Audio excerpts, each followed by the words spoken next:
at magwasak. Naparito ako upang ang mga tupay magkaroon ng buhay, isang buhay na ganap at kasiyasiya.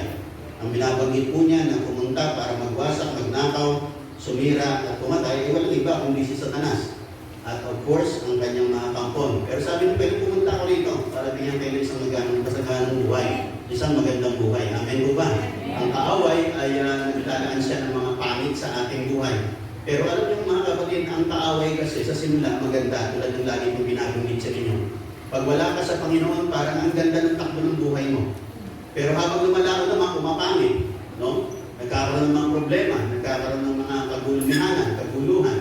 Pero pag nasa Panginoon kami, sa pag lumapit ka kay Lord, sa pasimula parang pumangit ang buhay mo, parang dumami pagsubok, parang dumami problema. Pero sige lang, tuloy lang. At habang lumalaon, gumaganda ng gumaganda. Nakita ko yan sa buhay ng halos maraming mga nagpasimula sa Panginoon. Yung iba, hindi nagpakatatay. Kaya sabi nila, simula nung ako'y dumalo-dumalo, at nung ako ay nagpuris-puris, sumamba sa Panginoon, parang lagi at ang dumami problema ko. Bakit parang yung mga parang bumagsak yata yung negosyo ko? Mga kapatid, mabahala, patuloy lang. No? Sapagkat lahat ng yan ay i-restore ng Panginoon at mas pagagandahin pa ng Panginoon kaysa dati. Nahihilig po pa kayong lahat. Kaya sa Panginoon mga kapatid, ay tingnan mo na ang buhay mo paganda ng paganda. Maaaring minsan, hindi pa kagad nakita, pero po for sure, mga kapatid, totoo po, na ang pangako nito ng Panginoon, kasi hindi naman ako tatagal kay Lord kung hindi ko po naranasan yan. At hindi naman tayo magsistagal dito kay Lord kung hindi natin naranasan yan. Oo, sa pasimula, may mga problema, may mga pag-uusing, may mga persecution, minsan may mga pagkakataong nawalan ka pa, pero lahat ng mga bagay na nawala sa iyo dahil nagpapatuloy ka kay Lord, iyang papalitan ng Panginoon. At pag pinalitan ni Lord, mas maganda kaysa dati. Amen po ba? Kaya tayo naman na nasa Panginoon, nagpapatuloy lang natin mga kapatid. Maring naranasan na natin yung magandang bahagi ng buhay natin. Meron pa, kapatid, meron pa.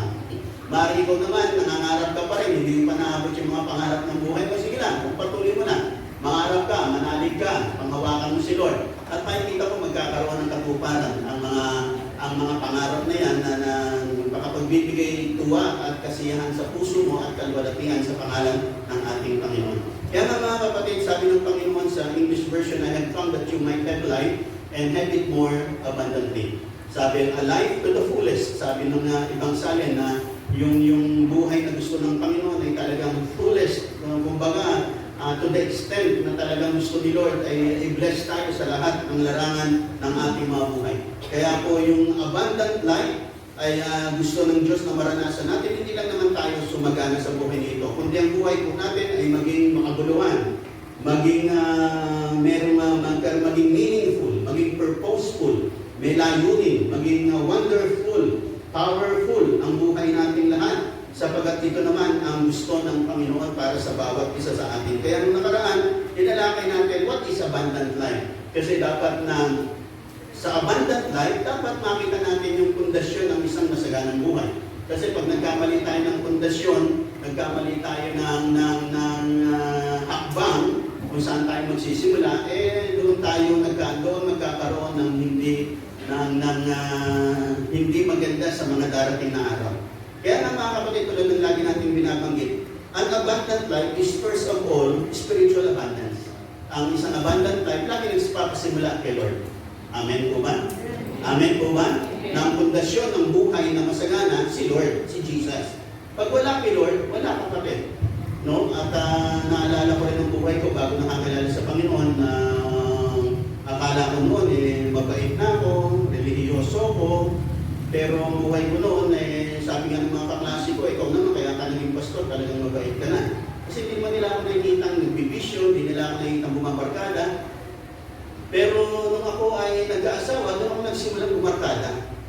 Doon ako nagsimulang nagkaroon ng mga bisyo, nagtrabaho ko, at doon ako napabarkada sa mga kaibigan ko, at kung ano ang mga naging gawin namin. At noon, iniisip ko na yun ang buhay. Ganun ang buhay ng lalaki. Dapat may bisyo. Kasi pag walang bisyo, hindi ka macho. No? At saka dapat hindi ka Andres Bisaya. Dapat hindi ka lang may asawa. Dapat meron ka pang number 2. Ganun ang mga kaisipan namin noon. Kaya doon ako sa ganung buhay. Pero nagsisimba pa rin ako. Religyoso pa rin ako. No? Talagang pag-uwi ko, mabait pa rin ako. Amen po ba? Kaya lang, pero nakita ko na nung ako'y nakakilala sa Panginoon, nakita ko maraming mga bagay na dapat kong iset aside, hindi ba? Sapagkat hindi ito ang plano at layunin ng Diyos sa buhay ko para sa isang masaganang buhay. Kaya nung masaganang buhay, mga kapatid, nung makilala ko ang Panginoon at binigay sa akin ni Lord in John chapter 15 verse 5 that apart from Jesus, you can do nothing. Nung binigay yan sa akin ng Panginoon, yan ang life verse ko sapagkat yan ang ginamit ni Lord para ako'y magkaroon ng mabuhay ang aking spiritual life sa magitan ng salita ng Panginoon, and through that, ginabayan ako ng Diyos sa aking buhay. Mga kapatid, kung wala si Jesus, wala talaga. Walang magandang pagbabago, walang magandang development, at wala talagang masaganang buhay. Kaya nga ako, sabi ko nga sa inyo, marami na ako laging New Year's resolution. Taon-taon, meron akong New Year's resolution. At ako ay hindi na magkaganito, magbabago na ako. At sa pasimula, nagagawa. Pero paglipas ng 1 buwan, 2 buwan, 3 buwan, wala na, balik na muli sa dati. Kasi ang tuloy ng pagbabago, hindi natin kaya. Ang pagbabago ay laging nasa Panginoon. Kung hindi ka tutulungan ni Lord, hindi ka kakapit sa Kanya, hindi ka mananalig sa Kanya, hindi ka magtitiwala sa Kanya, hindi ka talaga ganap na magbabago. Ang tuloy ng pagbabago ay nasa Kanya. Maaaring ang tao mabait, magbago, pwede siyang magbago. Pero pag wala si Lord, babalik ulit sa dati. Meron din naman taong mga likas na mababait. No? Meron taong talagang likas na mabait, matulungin, mapagbigay, talagang mabait naman din naman. Pero mga kapatid, pag wala si Lord, ang kabaitan niya hanggang lupa lang. Bakit? Kasi hindi naman yun magdadala sa isa langit. Ang magdadala sa atin sa langit si Jesus. At ang ginawa ni Jesus para sa atin sa krus ng Kalbaryo. Amen po ba? Sapagkat ang kasalanan natin, ang naging dahilan na tayo po'y napatawad sa ating mga kasalanan at pupunta tayo sa langit. Walang iba kundi si Jesus Christ. Hindi dahil sa ating mga sarili. Kasi kahit na gano'n tayo kabait kabuti, meron pa rin tayong bahid ng kasalanan sapagkat minana natin yung kay Eva at kay Adan. Lahat ng mga taong sinilang after ng kay Adam and Eve, lahat sila'y makasalanan. Kahit wala ka pang ginagawang makasalanan ka na. Na kinakailangan mo si Jesus para ikaw ay mapatawad at ikaw ay magkaroon ng kaligtasan at buhay na walang hanggan. Nakikinig po ba kayong lahat? Merong mga relihiyon, sabi nila, gagawa ka lang ng mabuti, ay mapupunta ka na sa langit. Pero kapatid, ilang kabutihan ang dapat mong gawin para pumunta sa langit? Kung nakagawa ka ng 10,000 kasalanan, kinakailangan makagawa ka ng 10,000 kabutihan. Kaya mo ba yun? Mga kapatid, hindi. Kaya nga, ang kaligtasan ay sa magitan ng biyaya, sa magitan ng ating Panginoon sa Kristo. Manampalataya ka sa Kanya sapagkat siya lang yung Kanyang dugulan, ang kabayaran sa ating kasalanan. Sapagkat sa harap ng Diyos, ang kabayaran ng kasalanan ay dugo. At ang dugong pambayad sa kasalanan ay dugong malinis. Kaya lahat ng dugo natin marurumi dahil kay Eva at kay Adan. Pero isa lang ang dugong dalisay na inialay para sa ating kasalanan na tinanggap ng Diyos sa masalangit para sa kapatawaran ng mga kasalanan, ang dugo ni Kristo. Kaya nga lahat ng sasampalataya kay Kristo at sa kanyang kamatayan sa krus at sa kanyang banal na dugo, ang bisa ng kanyang ginawa ay sa iyo, mapapatawad ka sa iyong mga kasalanan at ikaw ay pagkataas ng buhay na patatanggapin ka sa piling ng Diyos sa langit. Nakikinig po ba kayong lahat? Kaya nga mga kapatid, ang masaganang buhay ay laging nakaugnay kay Jesus. It is founded on the Lord Jesus Christ, founded on the Word of God. Kaya kung wala si Jesus, mga kapatid, lahat tayo papunta sa impyerno. Pero salamat, sabi ng banal na kasulatan, pag binasa nyo ang aklat ng Galatia, kung maliligtas lang tayo sa ating mga gawa, hindi na sana dumating si Jesus para tubusin tayong lahat. Kasi sa katotohanan, walang maliligtas sa ating lahat. Kundi sa magitan lamang ng ating Panginoon sa Kristo. Walang ibang pangalan na ibinigay sa silong ng langit na sukat na ikaligtas ng tao, kundi ang pangalan ni Jesus. Amen po ba? Yan po ang sabi sa Acts chapter 4 verse 12 at sabi sa John chapter 14 verse 6, I am the way, the truth, and the life. No man comes to the Father but by me. Sabi ni Jesus, ako ang daan, katotohanan at ang buhay, walang makaparoon sa anak, kundi sa pamamagitan ko. Kaya sa magitan ni Jesus, makakapasok tayo sa langit. Amen po ba? Amen po ba? Sabi mo sa katabi mo, pupunta ka sa langit. Amen po ba? Mga kapatid, ang masaganang buhay sa lupang sa ibabaw ng lupa, nagsisimula kay Jesus. At ito'y nagsisimula sa iyong magandang ugnayan sa Panginoon. Ang abundant life is first of all spiritual abundance. You need to grow in the Lord. Kaya nga sabi ng Matthew chapter 6 verse 33, seek ye first the kingdom of God and His righteousness, and all these things shall be added unto you. Unahin mo si Lord, lahat ng bagay daragdag niya sa buhay mo. Pero dapat una siya.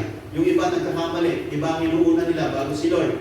Pero kalaunan, babalik ulit sila kay Lord, sapagkat hindi sila magkakaroon ng isang ganap at kasiyasiyang buhay apart from the Lord. Kaya kung mali ang iyong ang iyong pasimula, ayusin mo kagad. Amen po ba? Lagi natin sinasabi nga, itong ganitong polo, kinakailangan pag inilagay mo yung unang butones, tama yung butas. Kasi pag namali yung butas, na nilagyan ng yung butones na yon, mali na lahat yan. Mamamali na lahat. Kinakailangan yung una, saan ka ba nagsisimula? Sa taas o sa ilalim? No? Kung nagsisimula ka sa taas, dapat umiksakto yung butones na yan doon sa tamang butas. Kasi pag nalihis, lahat na yan, lihis na yan. Kinakailangan tanggalin mo muna lahat at simulan mo ulit. Dapat magsimula lahat sa Panginoon. Mga kapatid, apart from Him, talagang wala. Hindi talaga magiging maganda ang buhay, hindi magiging masagana. Maraming mga tao mayayaman, mga kapatid, mga milyonaryo, mga multi-millionaire. Pero dumating sila, basahin yung mga patutuo nila. Yung mga milyonaryo na talaga nakakilala sa Panginoon, basahin yung mga patutuo nila, marami silang milyon, yumaman sila, pero wala sila kay Lord. Dumating yung time na kulang pa rin, may hinahanap pa rin sila, marami pa rin problema. Pero nung nakakilala sa Panginoon, biglang lumiwanag, biglang gumanda, biglang nagkaroon ng direksyon. Bakit? Sapagkat ang dakilang katotohanan, abundant life, nagsisimula kay Lord.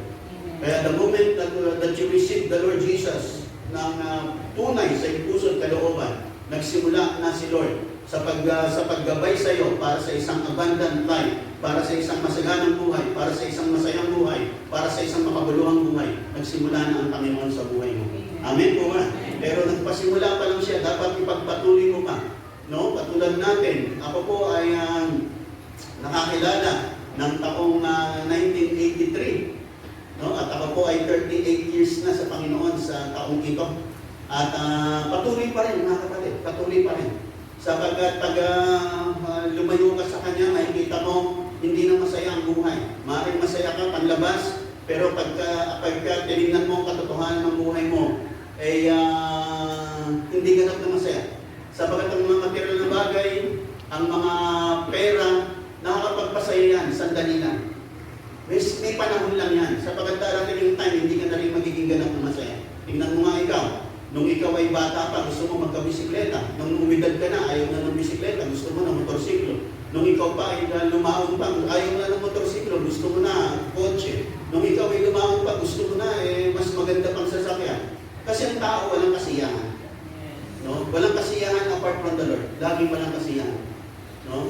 Pero kaya makikita niyo yung mga mayayaman. Meron ako nakitang mayaman, ang kotse, ang sasakyan niya, 15, 20. Bumibili pa, bibili pa ng mas maganda pa. Bakit? Kasi ang mga material na bagay hindi nagbibigay ng kompletong kasiyahan sa buhay. Malibang si Lord ang magbigay. Amen po ba?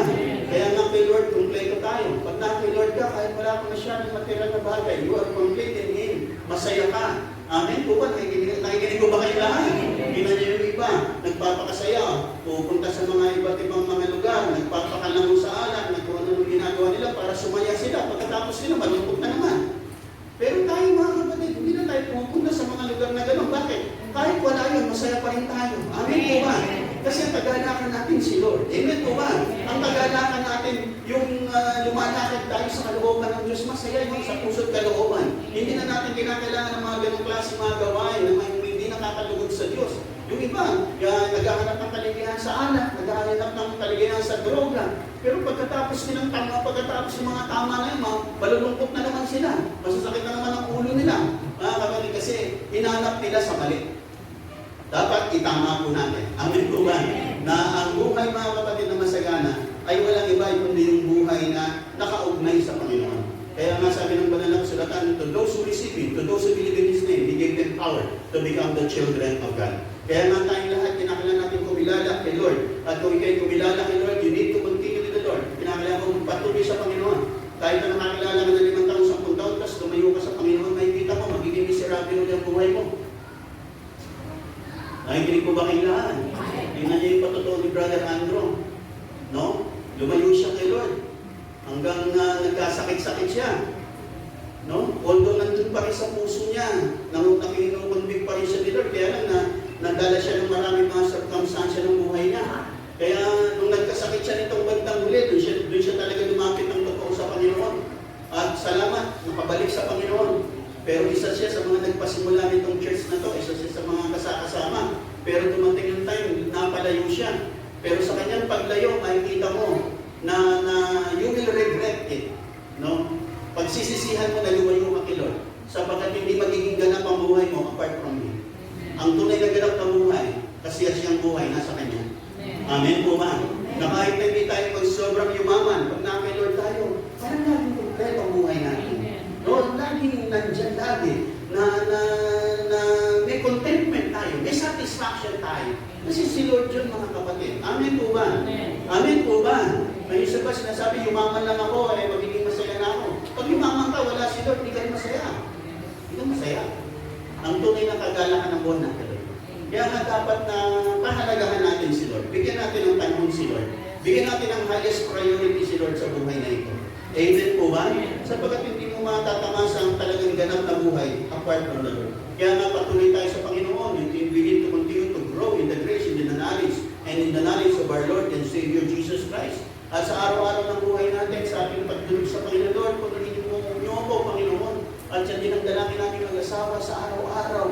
Lord, yung mga kapatiran namin, ano man ang kulang sa kanila, tulungan mo.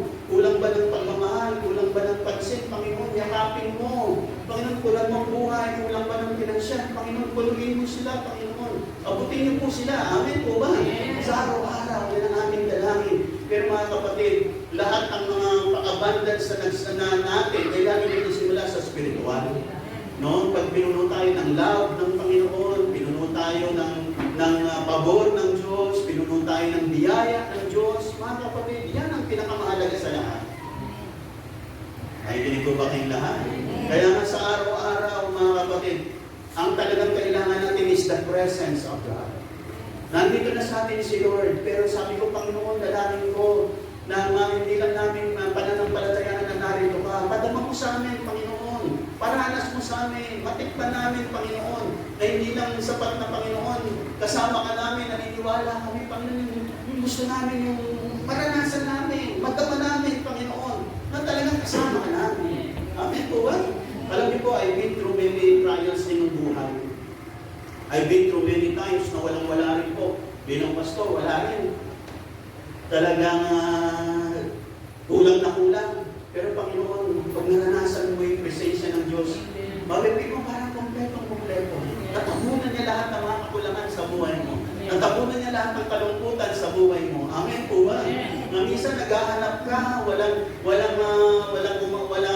lang nag-aalala sa'yo, wala man lang parang nagmamalasakit sa'yo. Pero pag nakapili mo yung presence na ni Lord, kompleto ka na. Nung napunan niya lahat ng kulang. Natabunan niya lahat ng kulang. Amen po ba? Amen po ba? Mga kapatid, bakit ko sinasabi? Kasi gusto kong lahat tayo, ma-focus tayo kay Lord. Kasi siya ang kalahat-lahatan ng mga bagay dito. At yung mga bagay-bagay sa buhay natin, mga material, mga karagdagan na lang yan, mga kapatid. Talagang ang kailangan natin si Lord. Si Lord talaga. Si Lord talaga ang pangunahin sa lahat. At doon natin dapat simulan na lalo nating bigyan ng pagpapahalaga si Lord, itong ating mga pagdalo, pagpupuri, yung pagbibigay mo ng panahon para makapanalangin, makapagbasa ng salita, makapakinig ng salita ng Diyos, pahalagahan natin, bigyan natin mga kapatid. Sapagkat lahat ng mga pagpapalang miniliki natin, magbubukal yan at magbubugat yan, magpapasimula yan dito sa pagpapala ng salita ng Diyos sa buhay. Kaya huwag natin maliitin ang salita ng Diyos. Huwag natin isa-isang tabi. Huwag natin gawing second priority si Lord ang kanyang mga salita. Ang pinakapangunahan sa buhay dito si Lord at ang kanyang mga salita at ang kanyang mga pangako sa buhay natin. Are you listening? Bakit? Buhat sa salita ng Diyos. Nangako ang Panginoon na pasasaganahin ka niya. Buhat sa salita ng Diyos, nangako si Lord pagagalingin ka niya. Amen po ba? Buhat sa salita ng Diyos, nangako si Lord, bibigyan ka niya ng lakas, bibigyan ka niya ng karunungan, bibigyan ka niya ng kagahalaan. Amen po ba? Nangako si Lord, buhat sa kanyang salita, ipopromote ka niya. Amen po ba? Kaya nga mga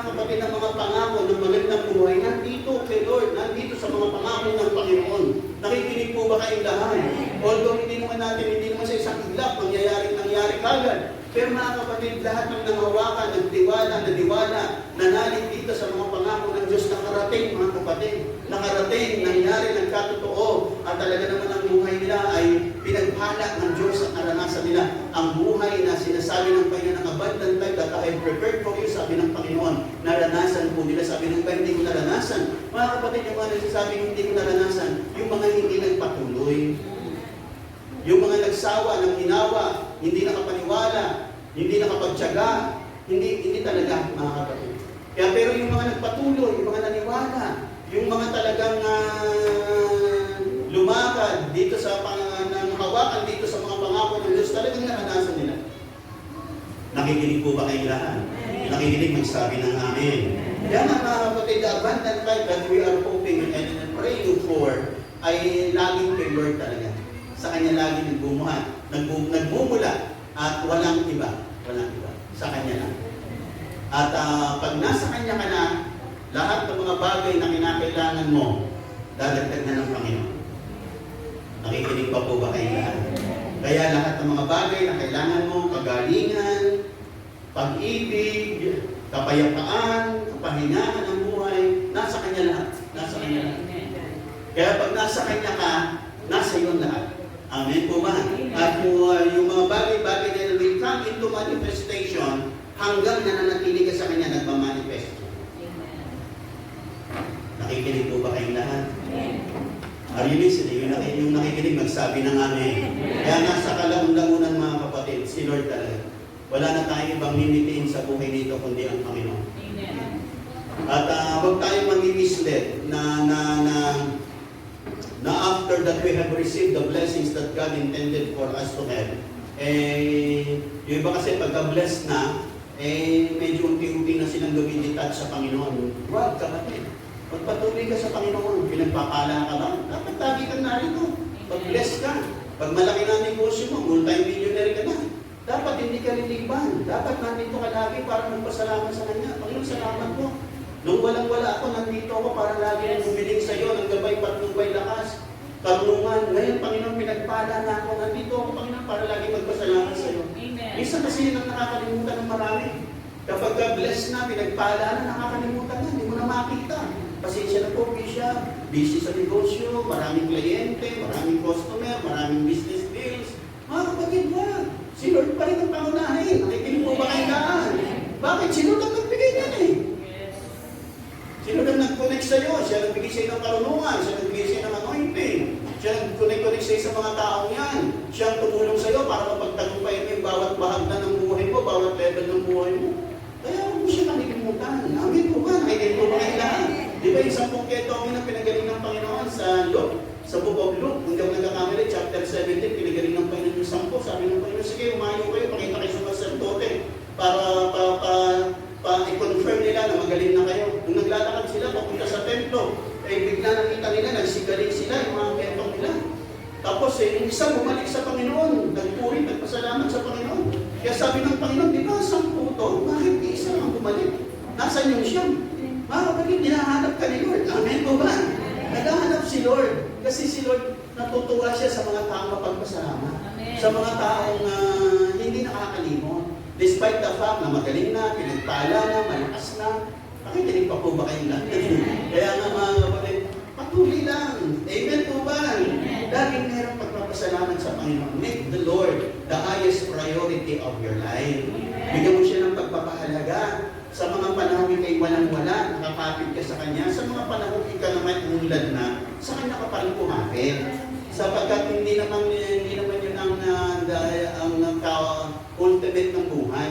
Sapagkat ang pinakamahalaga sa buhay nito, hindi lang naman yumaman tayo sa mundo at gumanda ang buhay natin. Ang pinakamahalaga, makarating tayo sa destiny natin, sa piling ng Panginoon. Amen po ba? Yun naman ang pinakamahalaga sa lahat kasi lagi natin sinasabi, ano bang mapapala natin, mapasa atin man ang buong sanlibutan. Tapos mapapahamak naman ang mga kaluluwa natin papunta naman pala tayo sa impyerno. Sayang ang lahat. Pero mga kapatid, yamang nandito na tayo, nagpatuloy na tayo sa Panginoon, nagpasimula na, nagpapatuloy, pagpatuloy natin. Amen po ba? Hanggang sa araw na tayo ay tawagin na ng Panginoon, hanggang sa araw na dumating na ang Panginoon sa sa buhay na ito. Amen po ba? Kaya mga kapatid, ako po ay magbibigay ng mga ilang bagay, how to live in the abundance, in His abundance. Paano tayo mamumuhay dito sa abundance na inilalaan sa atin ng Panginoon?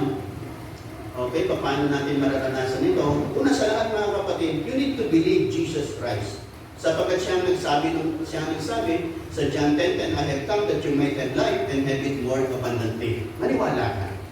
No, maaaring sa iba nangyayari na, maaaring sa iba hindi pa, but just continue believing. Kasi ang pananampalataya, naniniwala sa mga bagay na hindi pa natin nakikita.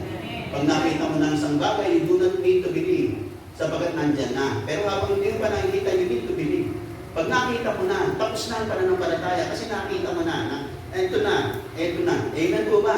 Pero hanggang hindi nakikita, you need to believe. Mga kapatid, ang buhay po natin, kaya po tayo tinawag na believers, kasi ang buhay natin ay buhay pananampalataya. At ang buhay pananampalataya, naniniwala sa mga bagay na hindi pa natin nakikita. You need to believe, katulad na lamang, naniniwala tayo na merong Diyos, pero hindi ba natin nakikita ang Diyos? Amen ba? Wala po sa atin nakakita sa Diyos. Amen po ba? Pero lahat tayo naniniwala may Diyos. Bakit? Kasi gumagamit tayo ng pananampalataya. Ang pananampalataya, mga kapatid, ay mas mataas kaysa karunungan ng tao. Kasi ang karunungan ng tao laging to see is to believe. Pero yung pananampalataya, you need to believe. And then, after you believe, after quite some time, you will see. Saan mo pala makikita? Nakikinig po ba kayong lahat?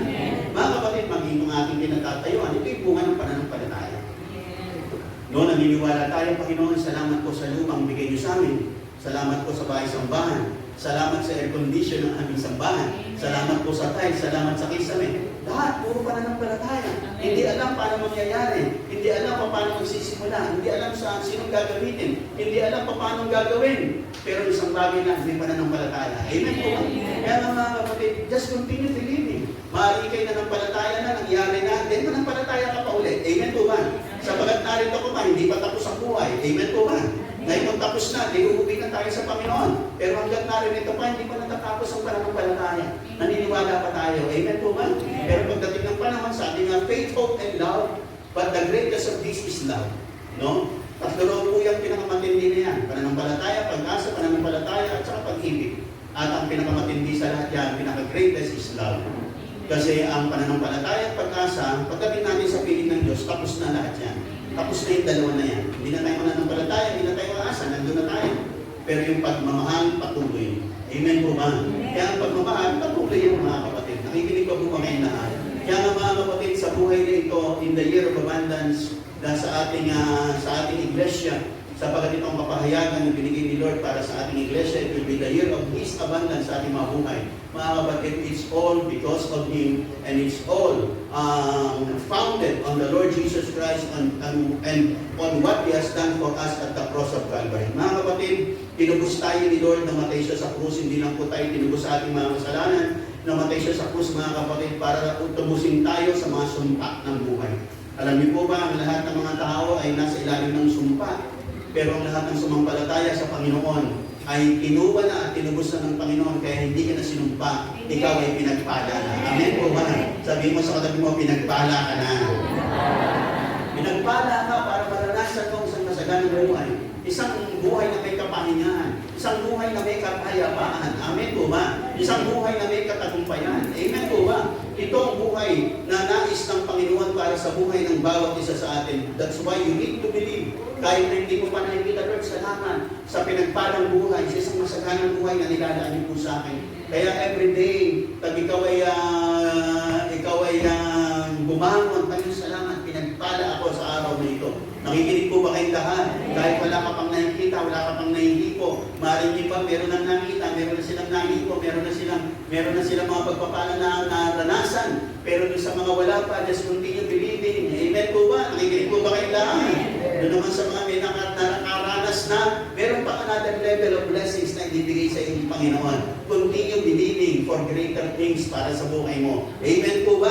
Sapagat pangako ni Lord yan, gusto niyang matupad sa buhay mo. Para pag yung mga magulang, anak, gusto mo maging doktor ka. Kaya nga yung magulang, gusto niya, yung pangarap niya sa anak niya, magyari, magkatotoo, matupad. Amen po ba? Kaya susuportahan papasasahan niya yung anak niya. Pag may sakit, papagamot niya para gumaling. At kung mayroong mga problema, tutulungan niya, papanalangin niya. Bakit? Sapagkat gusto niya makarating ang kanyang anak sa isang pangarap na iniligay niya sa puso ng kanyang anak. Sapagkat yung tagumpay ng kanyang anak, tagumpay na rin niya. Amen po ba? Kaya tayo mga kapatid, yung atin pong masaganang buhay ay gusto ng ni Lord na mangyari sa atin. Sapagkat yung tagumpay natin, tagumpay ng Panginoon. Amen po ba? At gusto niyang abutin ka, gusto niyang pagyarihin sa buhay mo. Sapagkat pag ikaw ay sumaganat, gumanda ang buhay mo, at umangat na umangat, walang ibang unang natutuwa kundi ang Panginoon. Amen po ba? Natutuwa siya, gusto niya ang buhay mo maganda, maulad, masagana, pinagpala, masaya, hindi ka mahinahan. Amen po ba? Sige ba, palagpakan natin malakas ang ating Panginoon. Yan ang Panginoon, mga kapatid, siya ang unang masaya. Kapag nakikita niya, nangyayari na, nagkakatotoo na, kaya nga, never ever leave God. Huwag kang iwalay sa Kanya. Sabi nga ng Bible, lagi kong binabanggit sa inyo, sabi ng Panginoon kay Joshua, turn not to the left nor to the right. Huwag kang liligo sa kaliwa, huwag liligo sa kanan. Diretso lang. Amen po ba? Nakikinig po ba kayong lahat? Alam niyo po kasi, minsan ang paglayo sa Panginoon, nagsimula yan sa konting ano. Pag nalihis ka ng konti at hindi ka nakabalik, yung lihis na yan, palayo ng palayo yan habang lumalaon. Nakikinig pa ba kayong lahat? Yung isang nasa diretso kang ganyan, tapos medyo nalihis ng konti. Yung unti-unti na yung makikita mo, palayo na ng palayo yun. Ngayon, kung medyo nalihis ka, Panginoon, nagkamali po ako, na mali ako ng priority, kumali ka lang, ayusin mo kagad. Huwag mo hayaang magpatuloy yun. Nakikinig po ba kayong lahat? Kaya nga, halimbawa, hindi ka nakadala ng minsan, huwag mo na hayaan magkasunod-sunod. Kasi alam nyo, nakikinig po ba kayo lahat? Kasi alam nyo, ang gawain ng Panginoon lagi nandyan. Pero, ang pagpunta sa gawain ng Diyos, nangangailangan ng joy sa puso natin. Kahit na minsan nga, may mga tao na, Kristiyano. Yung nakikinig, may sabi na amin. May mga tao nga, may mga ganun na nakita, Kristiyano ha. Ang bahay nila nasa tabi ng church, nasa kabilang bakuran lang. Dati silang dumadalo, dumating yung time, hindi na sila dumadalo. Kalapit lang naman. Bakit? Ang pagdalo kasi hindi yung malapit. Ang pagdalo nandito sa puso. Amen. Kahit na malapit, kahit nasa tapat mo lang, pag wala na yung joy dito, wala na. Kahit sabihin mo isang hakbang lang. Andito kasi yan. Kaya tingnan yung iba, kalalayo, pupunta. Bakit? Kasi yung joy nila, na dumalo, nasamba yung si Lord. Kaya kahit malayo, walang problema. Amen po ba? Amen.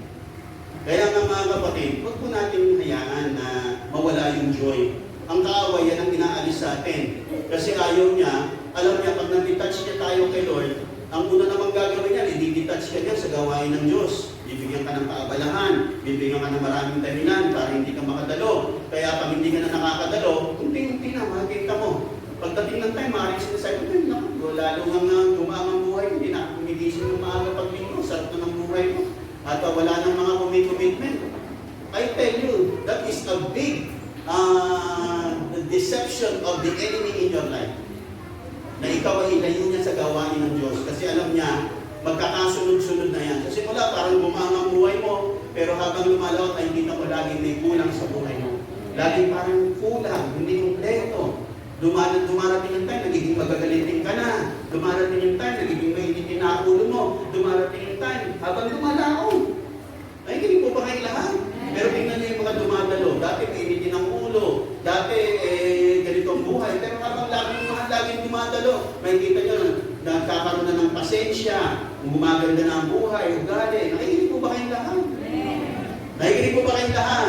Mga kapatid, laging may magandang epekto ang tahanan ng Panginoon. Sapagkat ang number one, lahat na nakikinig magsabi ng amen. Ang number one na measure ng iyong magandang ng iyong healthy relationship with the Lord, number one mga kapatid, nananalangin ka. At nagbabasa ka ng salita ng Diyos at dumadalo ka sa gawain ng Diyos. Pag hindi na dumadalo sa gawain ng Diyos, ayun na, medyo may unhealthy na. Medyo hindi na malusog. Medyo may sakit na. Pag hindi ka na dumadalo sa gawa ng Diyos, darating yung time, hindi ka na rin mananalangin. Hindi ka na rin magbabasa ng salita ng Diyos. Hindi ka na rin. Nakikinig po ba kayo lahat? Mga kapatid, tingnan niyo ang isang dakilang katotohanan. Yung mga anak na laging pinagtubayan ng payo, ng gabay, ng sermon ng magulang, tingnan niyo, lumaki mahusay. Pero tingnan niyo yung karamihan ng mga kabataan wala, ayaw nga sa sermonan. Ayaw nga yung ngitang magbuka. Pag nakita ko ng sinanay, sa sermonan naman ako. Tingnan niyo mga tao yun. Hindi lumaki mahusay. Yes. Tama. Nakikinig mo ba kayo lahat? Amen. Ang lumalaking mahusay, mga kapatid, yung laging nasa tahanan ng Diyos. Amen. Nakikinig ng salita ng Diyos. Amen po ba? Kaya lang, pag nandito ka naman, makinig ka. Amen. Para naman sa iyo yan eh. Amen po ba? Amen. Pag nandito ka, huwag kang lakad ng lakad, huwag kang tayo ng tayo. Amen. Amen ba? Minsan ako, may mga nakita kami, habang nagsisermon ako, nandun daw sa 7-Eleven. Saan na yun? Seryosohin niyo muna ang salita ng Diyos. Amen. Para sa inyo yan. Kaya minsan, pagdating ng pagsubok, bagsakayin lahat. Tama. Kasi pagdating ng mga ng dapat na oras ng pakikinig ng salita ng Diyos, ayaw nyo makinig. Kaya hanggat maaari, mga kapatid, behave. Amen ba? Sabihin mo sa katabi mo, behave ka, ha? Amen po ba? Amen po ba? Eh, tingnan nyo sa school. Pag nagtuturo yung teacher mo, bulakbol ka ng bulakbol. Pag test, bagsak ka. O, di ba? Yes. So sabihin mo, si teacher hindi mahusay magturo. Hindi, kaya hindi ka natuturo, alis ka ng alis. Kating ka ng kating. Amen ba? Nakikinig ba ba kayo na? Ayusin natin. Amen po ba? O sabihin mo sa katabi mo, umayos ka. Amen po ba? Pag umayos natin, ako mapapabuti tayo. Amen po ba? Eh tingnan niyo yung mga naging summa cum laude, mga nag-magna cum laude, eh talaga namang umayos yun. Ayos ng pag-aaral, ayos ng pakikipagkaibigan, talagang pag nasa school, nakikinig, gumagawa talaga, kita niyo naman nakarating. Walang summa cum laude na puro copying classes. Wala. Wala. O binayaran. Amen po ba? Binayaran daw. Amen po ba? Pwede. Pero walang natutunan. Pag biglang pumasok sa kumpanya, tapos ka pala ng engineering, halika nga. Ano mo nga, ilatag mo nga sa akin, wala. Eh kasi binayaran na. Amen po ba? Mga kapatid, ayusin natin. Nakikinig po ba kayong lahat? Pangalawa mga kapatid, para po tayo makaranas ng abundance, focus on abundance. At pag nakapokus tayo sa magandang buhay, nakapokus tayo kay Lord. Si Lord lagi, siya lagi. Huwag tayo mag-asap ng isang masaganang buhay apart from the Lord. Kasi hindi yan ang ganap ng buhay. Sa banal na kasulatan, merong tao na masagana, pero sabi ng Panginoon mahirap ka. Pag binasa nyo sa aklat ng Revelation, di ba? Sabi, akala nyo, babasahin ko sa inyo. Tingnan nyo sabi ng Panginoon, Revelation chapter 3. Dito sa Ito, Revelation chapter 3 verse 17. The church in Laodicea. Sabi ng Panginoon dito sa mga mananampalataya sa Laodicea. Sabi dito, ngunit, sabi dito, sasabihin mo, sabi ng Panginoon sa kanila, yung mga taga-Laodicea, mga Kristyano ron, sasabihin mo, ako'y mayaman at sagana sa lahat ng bagay.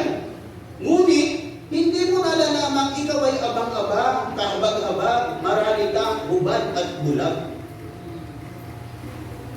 Sabi ng Panginoon, sasabihin mo, mayaman ka, sagana. Pero sabi ng Panginoon, tingin ko sa iyo, bulag ka, hubad ka, walang-wala na. Kasi sa mata ng tao, meron taong mayaman. Pero sa mata ng Diyos, mahirap. Ay, hindi mo ba kayong lahat? Kaya, sabi ng Panginoon, aba ka. Tingin mo, mayaman ka, sagana ka na, multi-millionaire ka na, pero totoo, wala. Nga kapatid, kaya nga lagi natin sinasabi, si Lord ang una sa lahat.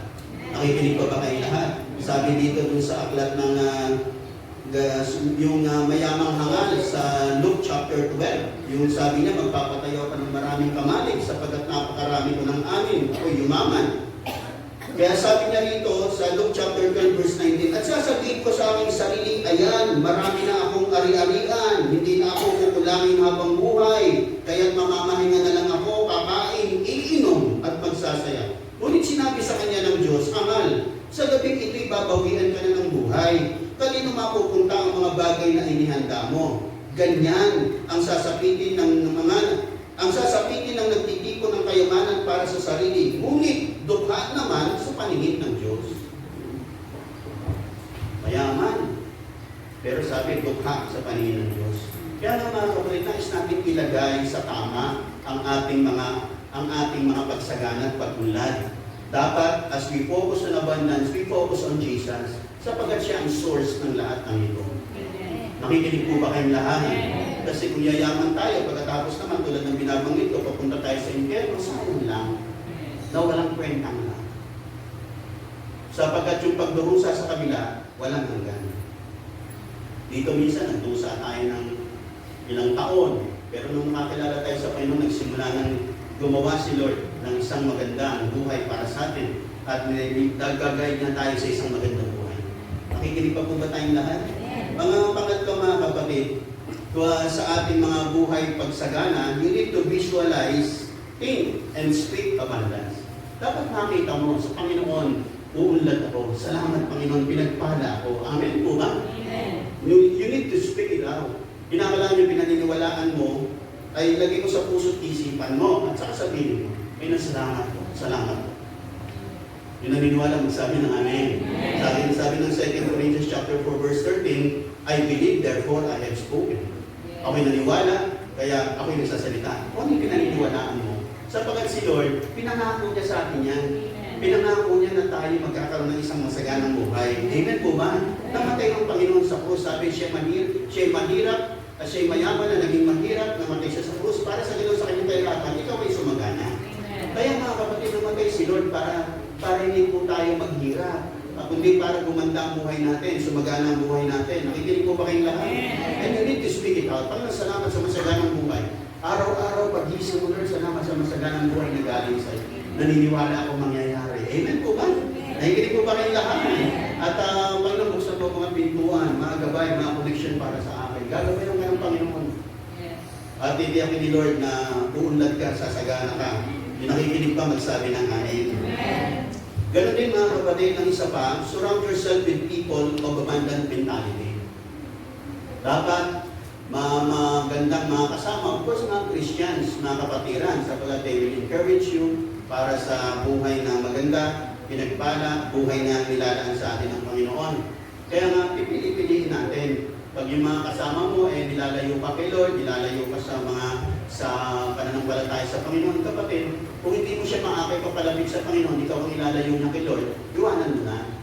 Pero kung nandun ka na, iaakay mo siya kay Lord, pagpatuloy mo lang hanggang maakay mo siya sa Panginoon. Amen. Pero kung ikaw nang naaakay niya at nailalayo ka niya kay Lord, iwanan mo na. Kasi hindi mo pala kaya, hayaan mo na sa iba. Nakikinig po ba kayong lahat? Panalangin mo na lang. Amen po ba? Pakiramdaman din natin, sapagkat ang pinakamahalaga una sa lahat si Lord. Kasi pag meron sa mission si Lord para sa taong yan, gagabayan ka ng Panginoon, maaakay mo kay Lord yan. Pero kung hindi naman, at ikaw ang inaakay niya, palayo kay Lord, iwanan mo. Iwanan mo. Nakikinig pa po ba kayong lahat? You need to surround yourself with people of abundant mentality.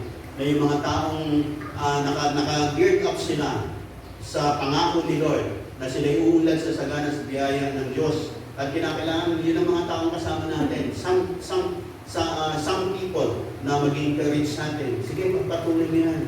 Mga mag-encourage sa atin mag-encourage sa atin na patuloy na dumalo, patuloy na maglingkod, patuloy na magbigay, patuloy na manalangin sa Panginoon. Amen po ba? Amen po ba? Kung yung mga yan nilalayo tayo sa pagdalo sa gawain nito, siwanan nyo na. Siyang dapat madala mo, hindi kong dapat madala niya. At para madala mo siya, dapat mataas ang spiritual level mo. Nakikinig po ba kayong lahat? Kasi pag hindi mataas ang spiritual level mo, ito mahatak niya. Pero dapat mataas ang spiritual level. Talagang highly blessed ang ating mga spiritual life, ang ating paglilingkod, pagdalo. Alam natin ang purpose natin. para sa Panginoon, para siya daling kay Lord. Pero pag talagang hindi na kaya, pabayaan mo na. You need to surround yourself with the right people. Mga tamang tao na mag-encourage sa iyo. Nakikinig pa po ba kayong lahat? Mga kapatid, dalawang bagay pa po sa ating paglalakad patungo sa abundance. Kinakailangan din natin, mga kapatid, cultivate good qualities. Kinakailangan natin patuloy na maging humble. Sa ating paglakad sa abundance, dapat good stewards tayo. Dapat ay meron din, dapat ay lagi tayo natututo ng mga bagay-bagay. We need to be wise. At siyempre, dapat samahan natin ang kasipagan. Nakikinig po ba kayong lahat? Nakikinig po ba kayong lahat? At dapat yung mga mabubuting attitude natin nandyan lagi. Huwag tayong yumabang, huwag tayong tumaas. Are you listening? Habang umaangat, lalo nagiging mapagpakumbaba. Lahat ng bagay sa buhay nito, mga kapatid, biyaya ng Diyos. Kahit na gano'ng karami yan, mga kapatid. Pwedeng mawala. Kahit na. Kaya lang nananatili sa atin yung lahat ng tinatanggilit natin kasi iniingatan ni Lord. Amen po ba? Of course, iniingatan din natin. Pero alam niyo po ba, walang kwenta ang ating mga pag-iingat pag hindi si Lord ang nag-ingat? Kahit na mag-ingat mo sa isang bagay, pag hindi si Lord ang nag-ingat, wala rin. Amen po ba? Kaya just continue to be humble, be good stewards. Pag bless ka, bless mo ang tahanan ng Diyos. Huwag mong kalilimutan ang tahanan ng Diyos. Pag nangarap kayo, Lord, bless mo ako. Gusto ko kasi i-bless ang tahanan ng Diyos. Amen po ba? Papatayo natin yung second floor, bibili tayo ng sasakyan ng ating iglesia. Marami po tayo. Amen po ba?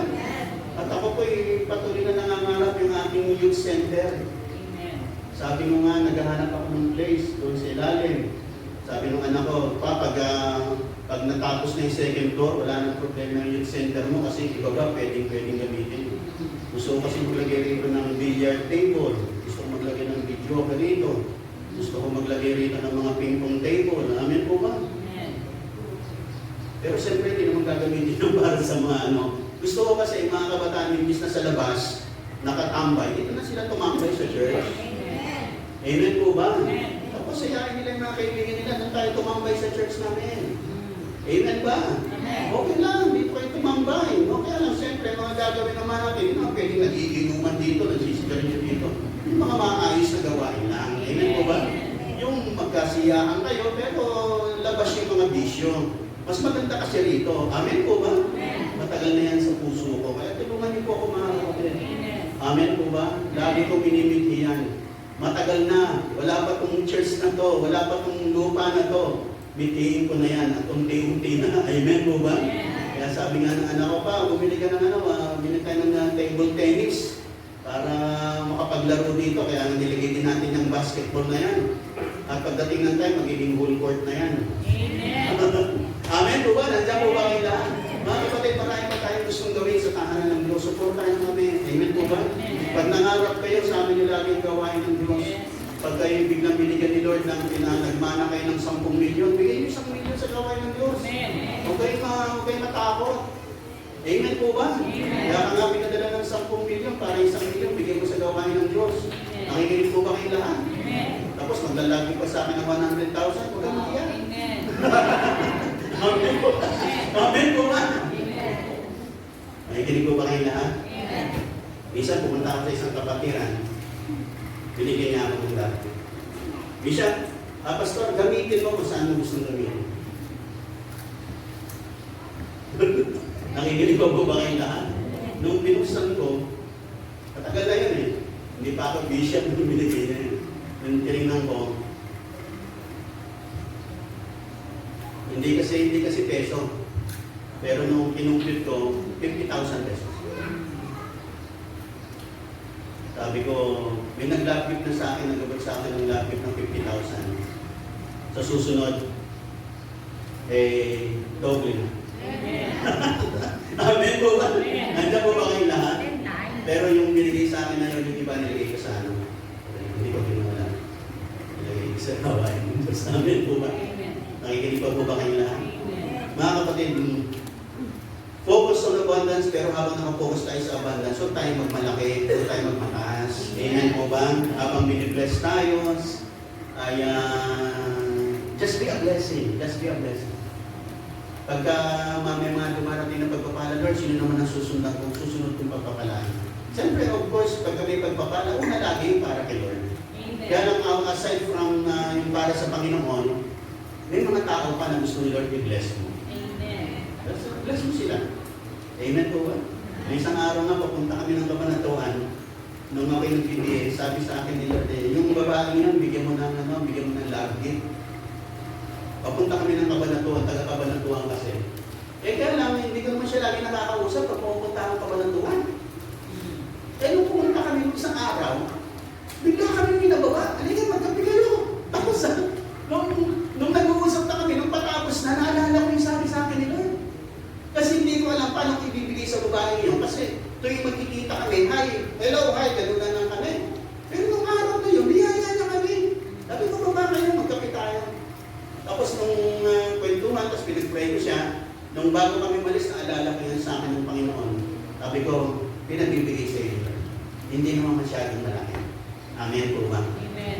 Nakikinig pa po kayong lahat? Mga kapatid, talagang masarap magbigay. Amen. Amen po ba? Kaya mo, kapatid, susunod ka na. Amen. Amen po ba? Nakikinig mo ba kayong lahat? Amen. Masarap magbigay. Alam niyo, sabi ko nga sa inyo, yung kada Pasko na yon. Dati naman parang hirap-hirap sa baka kuha ng pambigay sa kanila. Pero pag lagi mo nang ginagawa, tuwing magpapasko, meron ng provision sa isilo Amen. para makapagbigay ka. Amen po ba? Amen. Dati nga puro bata lang binibigyan ko. Ba nung sumunod, sinakop na yung kabataan. Kaya nyo, susunod na yung makatandaan. Amen po ba? Pero ang ginagawa kasi namin, yung mga gift packs natin, halos yung mga kamag-anak namin, kaibigan namin, yun ang hiningan namin. Hindi kami humingi para sa sarili namin. Humingi kami para sa inyo. Amen. Although may mga ibang kapatiran na nagbigay, salamat.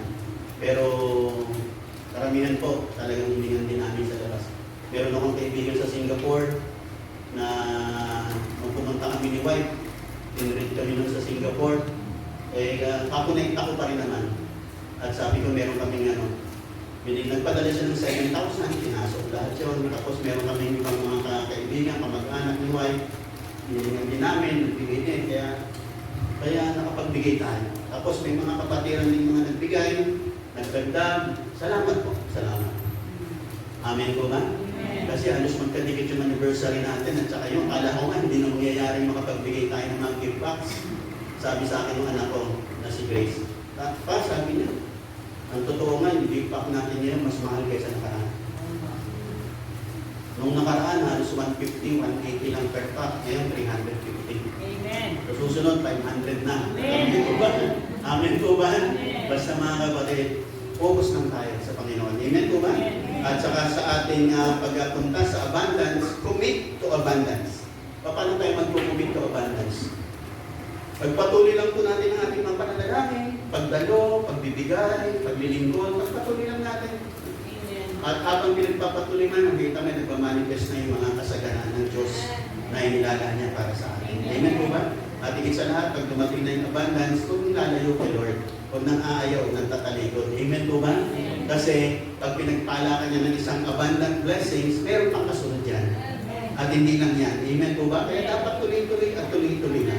At naniniwala tayo sa taong nito mga kapatid, as we focus on Jesus, siya po ang source at siyang ugat at siyang dahilan kung bakit tayo nagkaroon ng isang kasaganan. Amen po ba? Tayo lahat tayo magbigay tayo manalangin.